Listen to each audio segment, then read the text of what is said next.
ಸ್ನೇಹಿತರೆ, ಸ್ವಾಗತ ಸುಸ್ವಾಗತ. ಶರನ್ನವರಾತ್ರಿಯ 3ನೇ ದಿವಸ ಚಂದ್ರಘಂಟಾ ದೇವಿಯನ್ನು ಪೂಜಿಸಲಾಗ್ತದೆ. ದುರ್ಗಾಮಾತೆಯ ವೈವಾಹಿಕ ಅವತಾರ ಇದು. ದುರ್ಗಾಮಾತೆಯ ರುದ್ರ ಸ್ವರೂಪವೆಂಬುದಾಗಿಯೂ ಕರೆಯಲಾಗ್ತದೆ.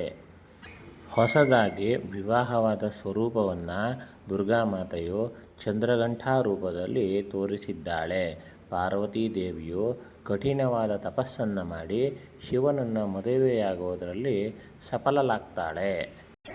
ವಿವಾಹ ಸಂದರ್ಭದಲ್ಲಿ ಕೈಲಾಸದ ಗಣಗಳೊಂದಿಗೆ ಶಿವನು ಪಾರ್ವತಿಯ ಅರಮನೆಯನ್ನು ಪ್ರವೇಶಿಸುತ್ತಾನೆ.